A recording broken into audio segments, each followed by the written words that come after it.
Le professeur Bellet, sur la petite controverse qu'il y a eu tout à l'heure concernant les diplômes. Le débat, ce n'est pas, pas le diplôme en tant que tel. Mais lorsqu'une société fait du diplôme le sésame pour réussir dans une société, lorsqu'une société fait du diplôme la référence en termes de certification de la compétence et de la détention du savoir et de la connaissance, on va où? C'est ça le Cameroun. Tu as vu ton ministre de l'enseignement supérieur, non? C'est Jacques Ndongo, c'est son travail, matin, midi, soir, c'est son travail. C'est ça le problème. Ce n'est pas le diplôme, non. Ce n'est pas le diplôme, il faut bien comprendre la démarche.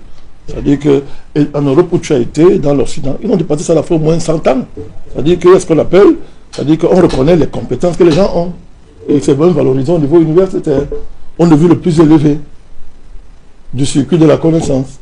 C'est ça qu'on parle. Ce qu'on voit ce qui se passe dans les universités camerounaises, c'est que les universités sont devenues, on ne peut pas accepter ça. La preuve, quelqu'un comme toi, tu ne peux pas mettre les pieds à l'université au Cameroun. Tu ne peux pas. Pourquoi?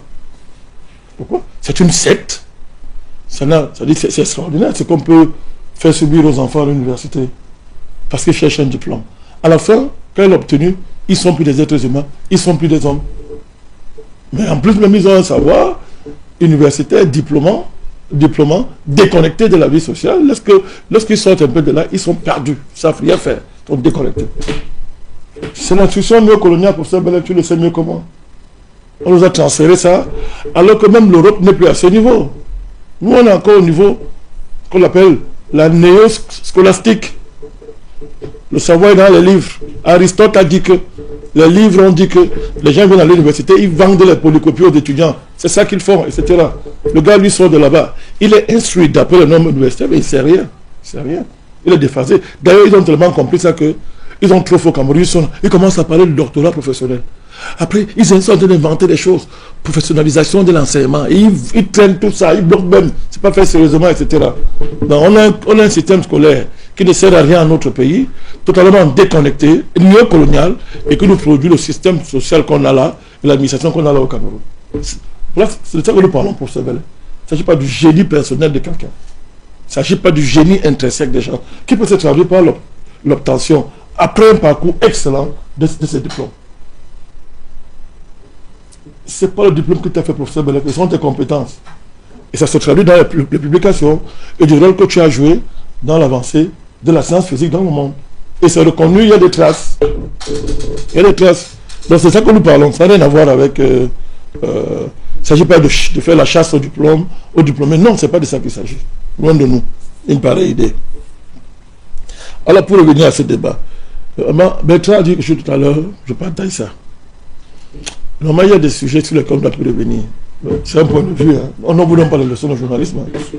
On ne donne pas les leçons, vous choisissez des sujets. Maintenant, on dit, il y a des sujets sur lesquels ça perd du temps. Parce que, si on prend le cas de l'Union européenne, je reviendrai à votre question. Je ne l'ai pas oublié, rassurez-vous. Je vais aller vite. Ça veut dire que le président suit vos lèvres. Non, je vais aller vite. Je réponds. D'accord. Mais je suis en train d'introduire ma réponse. Merci. Je suis en train d'introduire ma réponse. Non. Une fois que je l'ai dit, je respecte le canevas que vous avez donné. Je dis bien que c'est vous qui décidez des sujets ici. Voilà, donc, pour introduire cette Union européenne qui fait son théâtre qu'elle vient de faire là, vous vous rappelez il y a quelques semaines, qu'est-ce qu'elle a dit? Qu'elle est prête à rétablir ses relations avec les pays de l'AES. Vous avez oublié? Ça fait même pas 2 semaines. Monsieur Raman, ça ne fait pas 2 semaines que l'Union européenne a dit qu'elle est prête à reprendre ses relations avec l'Union européenne. Bon, quelques temps après, elle sort ce chiffon de son chapeau, de petite sorcière, pour dire que non, vraiment, il faut libérer Bazoum. C'est la schizophrénie. C'est la schizophrénie, vous voyez que ça découle de quoi? D'une entité, parce que c'est une entité, c'est pas un État, c'est une union à partir d'un traité. C'est une entité internationale. Donc, vous avez une entité qui vous dit, il y a quelques jours, que nous sommes prêts, nous allons reprendre la coopération avec les États de l'AES. Tout le temps après, vous dit, libérez Bazoum. Nous sommes dans une schizophrénie qui caractérise cette organisation.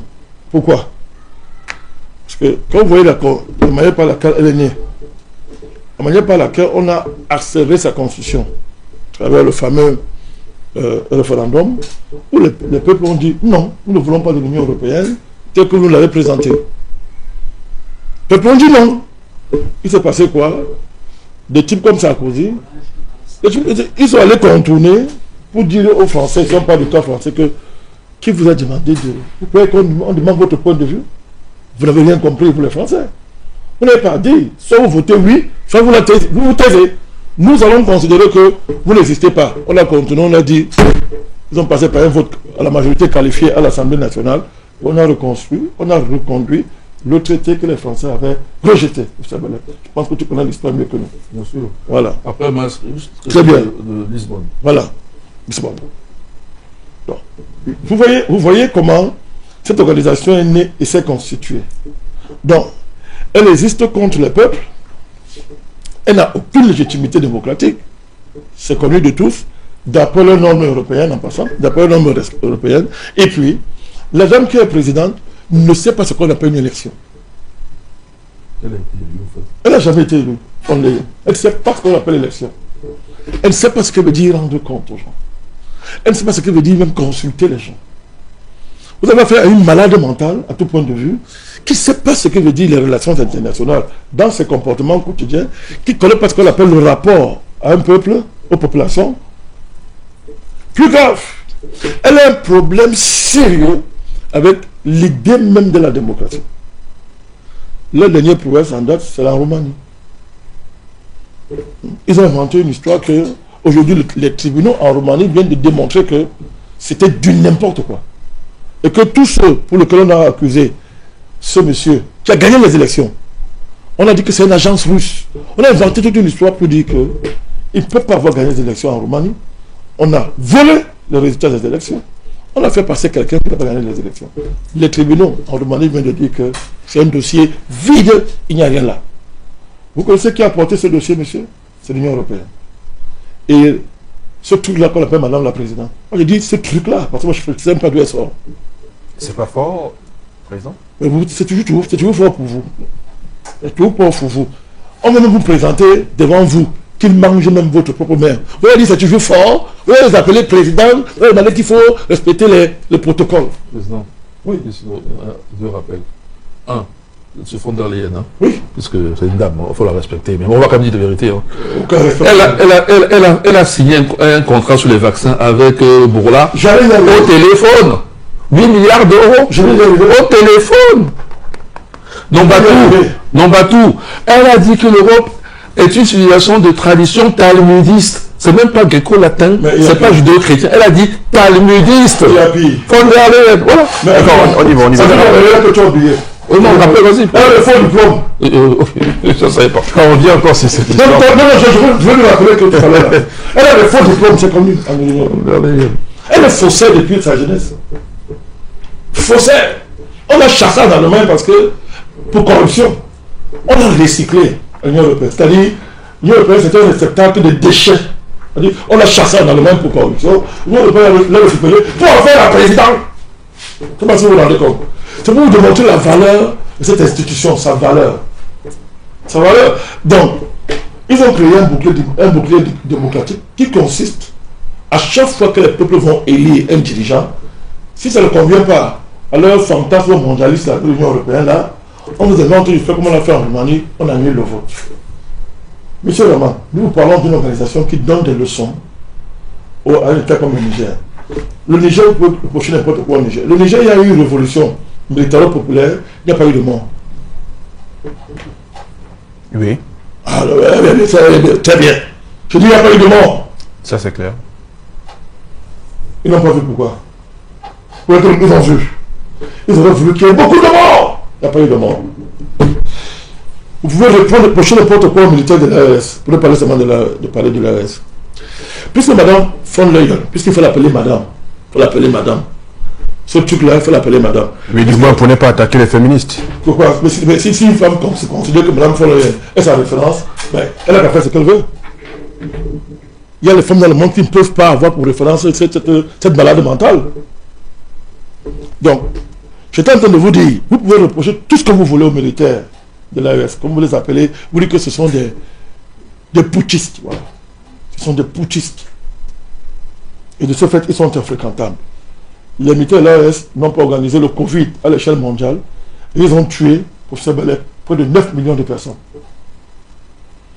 Planifié.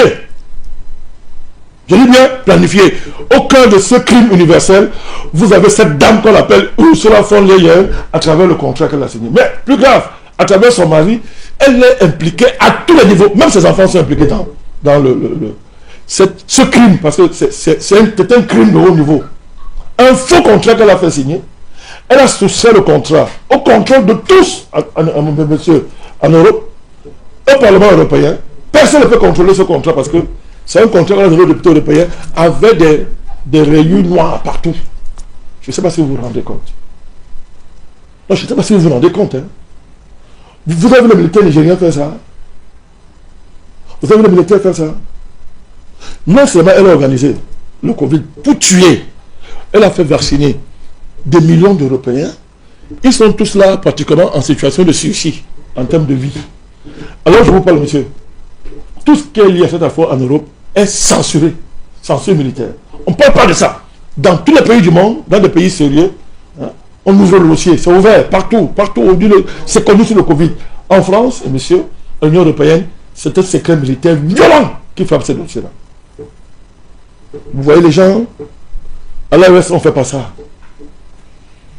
On ne planifie pas la mort des citoyens. Et on ne les assassine pas des vaccins, des faux vaccins. Elle a fait ça, cette dame-là. Elle est corrompue jusqu'aux os. J'allais dire jusqu'aux os. Et les Européens sont fatigués de cette institution, ils ne savent pas comment faire.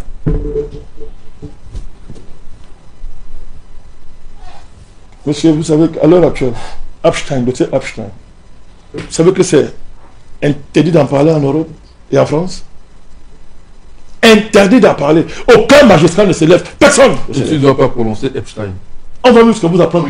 Comment prononcer le nom? On l'appelle maintenant Epstein, comme s'il est russe. C'est ça. Vous voyez à quel niveau on arrive? Président, sur le dossier Epstein, c'est le républicain, le député républicain Thomas Massi dit ceci. Il y a tous les noms, tous les milliardaires, tous ceux qui ont financé les politiciens sans exception. Maintenant, je vais vous expliquer pourquoi vous n'en avez pas entendu. Parce que tout le monde est là.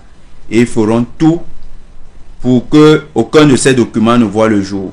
Epstein était un agent de renseignement. Il faisait partie d'une opération de chantage des milliardaires. Ça veut dire que pratiquement tous les milliardaires de la Terre. Les milliardaires quoi? Les hommes politiques, tous sont mouillés dedans. Tous sont mouillés dedans. Quand on parle, monsieur, je vais aller au fond, hein. Je vais poser une question, monsieur. Je vais aller au fond. L'Union européenne est attachée aux valeurs, les droits de l'homme, la démocratie, etc. Où dit-on? Vous pouvez m'expliquer qu'une institution qui est attachée à des valeurs, Bertrand, ferme les yeux sur un scandale du niveau d'Epstein, où on a mangé les enfants. On les a déchirés, vitrifiés, démolis. Oh monsieur, c'est par millions. Par millions. Pourquoi Mme von der Leyen fait comme ça n'existe pas? Pourquoi elle ne s'en saisit pas? Il n'y a pas un juge en Europe, il n'y a pas un magistrat en Europe capable de prendre cette affaire en main. Alors que ça se fait alors qu'il y a encore des retentissements, des vieilles affaires de pédophilie en France, parce que la France c'est un pédoland. Il y a beaucoup d'affaires qui montrent ça. Il y a au Parlement européen un monsieur comme Combedit, je ne veux pas citer les autres, qui faisait l'apologie de la pédophilie en direct au sein du Parlement. Daniel Combedit. Et il a écrit un livre où il célébrait la sexualité des enfants avec les adultes, comme étant quelque chose de merveilleusement divin. Il y a les musiques même de Charles Aznavour où il parle du viol. C'est dernièrement que j'ai découvert ça. Mais je ne veux même pas arriver à ce niveau. Michael Jackson a une chanson où il dit si tu sais que tu ne peux pas élever ton enfant, n'en fais pas parce que des gens vont le manger. Bien sûr. C'est l'une des raisons de sa disparition. Vous avez, monsieur Raman, oui. L'Union européenne finance Tchahal, vous le savez? Vous le savez? Je vous informe. Non, je vous informe pas. Non, je vous informe pas, je vous dis un fait. Alors, si je vous informe, ça veut dire que vous n'êtes pas journaliste. Je sais que vous le savez.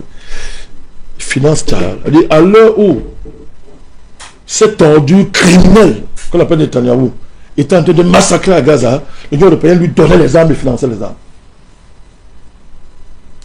Les militaires du Sahel ont fait ça. Non. Pourquoi Bertrand vous dit qu'il y a un problème? Tu viens nous mettre comme ça, les palais sujets sur la table. Il y a un problème. C'est que vous demandez une chose que Ursula von der Leyen, elle s'assoit, parle avec qui? Elle est qualifiée à parler avec qui? Tu peux parler avec un vrai dirigeant africain qui se respecte, c'est parce que nous sommes là où nous sommes, monsieur. Vous l'avez vu cette semaine, elle ressemble à quoi? Vous l'avez vu comme ça en face de vous? Monsieur, quand on va en Chine, même le plancton du dernier état chinois, c'est-à-dire le sous-plancton, je ne peux pas l'accueillir, monsieur. Et non, tu pas dans le salle de conférence. Où on envoie le bus, c'est un vieux bus qu'elle a cherché, qu'elle a arrivé. Elle a été laissée pour quel officiel, monsieur? En Chine. Vous êtes sérieux? Il n'y a qu'en Afrique où elle peut se retourner quand elle s'ennuie, quand elle manque de chaleur, quand personne la regarde, après avoir fumé toutes ces niaiseries qui fument là-bas en Europe, elle s'ennuie. Et puis ils prennent des communautés comme ça pour se défouler. Et on se défoule sur qui? Sur l'Afrique. Vous croyez que dans des pays sérieux, on peut parler avec Ursula von der Leyen? Voilà une organisation qui a protégé, financé le génocide à Gaza en plein 21e siècle, début du 21e siècle. Elle ose écrire ça, c'est chiffonnerie pour parler au Niger, à M. Bazoum. Oui, monsieur, c'est possible parce que c'est un Afrique. Vous savez ce que le président colombien, Gustavo Petro, vient de faire à Donald Trump? Ce petit voilou a eu l'audace de vouloir le menacer. Et il dit, tu vas prendre les immigrés que je renvoie chez toi, qu'ils soient en légalité ou pas. Il lui a dit, monsieur, je ne transite pas sur la dignité de mes ressortissants. Il a dit, ok, je vais te suspendre ceci. Allez fouiller, vous allez voir ce qu'a fait monsieur Petro. Voilà encore un truc qu'il faudrait mettre sur le plateau ici pour qu'on dise leçon à l'Afrique. Voilà un cas. Comment le président de la Colombie a déshabillé Donald Trump et a montré que l'Amérique ne vaut rien. Bien sûr. On va revenir dessus la semaine prochaine.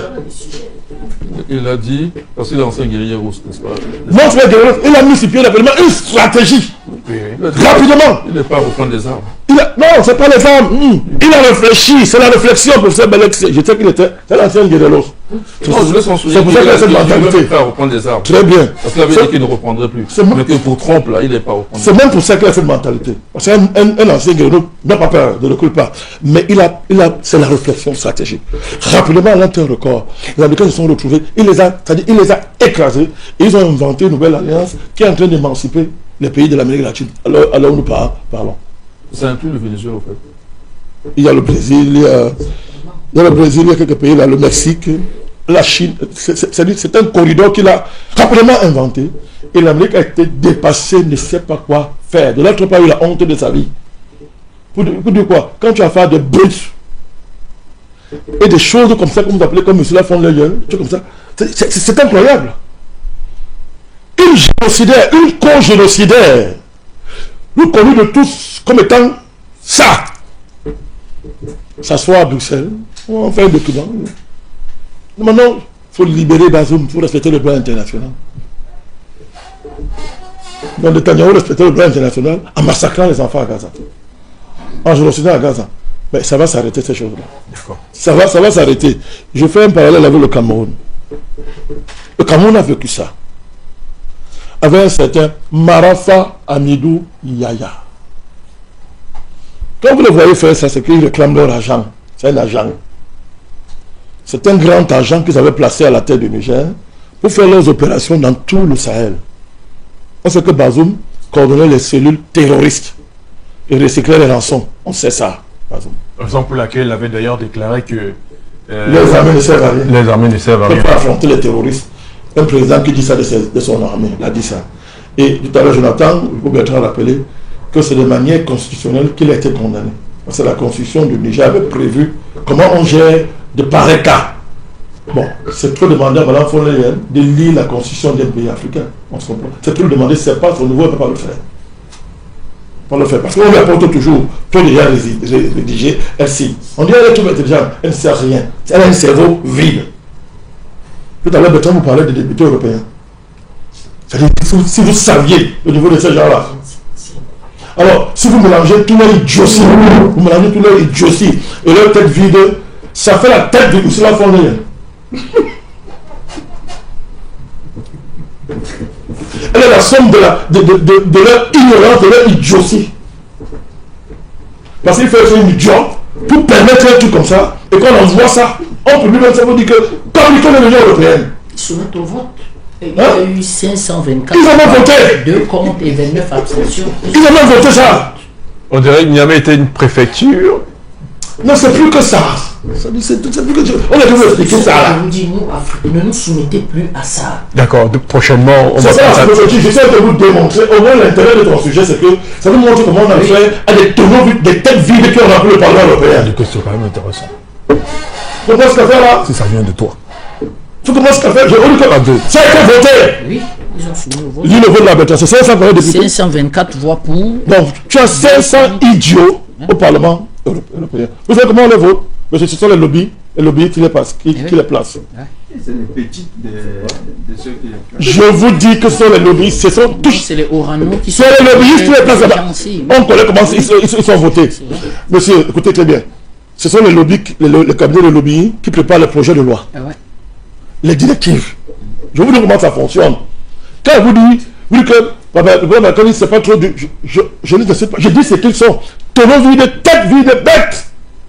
Et on a vu recenser leur tête, vous auditionnez, ça fait la tête de cela formel. Le sommet de la bêtise et de l'idiotie. Bien sûr. Bien sûr. Parce que vous pouvez arrêter les bêtises dans votre parlement quand ça circule. Vous dites, monsieur, si je vous en prie, il y a quand même des limites à ne pas franchir. Avant d'envoyer tel document à un pays souverain, rassurez-vous que vous avez lu sa constitution au moins. Bien sûr. Mais elle n'a pas lu. Libérez Bazoum. Les Américains et les Français, les Américains en dernier instant, ont passé le temps à faire des injonctions pour dire libérer Marafa. Je sais pourquoi, Bertrand. Ils ont ouvertement dit pour Sebelek que c'est notre agent. Ils sont allés convoquer la réciprocité des accords qui lient les services de renseignement pour demander la libération de M. Marafa. Et que le Camerounais dit que c'est un grand, il peut être un bon président, c'est un grand ministre. C'est-à-dire c'est un traître. Vous comprenez ça? J'utilise le mot cru, c'est un traître. Ils ont fait ça. Le Cameroun n'a même jamais répondu. C'est-à-dire le Cameroun n'a jamais répondu. On ne vous répond même pas. Ils sont agités. Le Cameroun n'a jamais répondu. Vous dites que c'est une tradition, on vit ça. C'est le mépris. C'est le mépris, mon cher ami.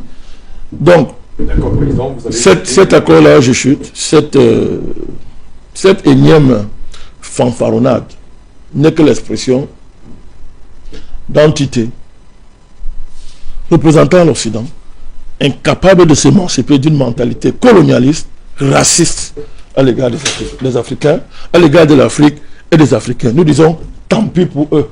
Voilà. D'accord. Merci, Président Badakani, pour cette sortie honorable de ce sujet. Alors,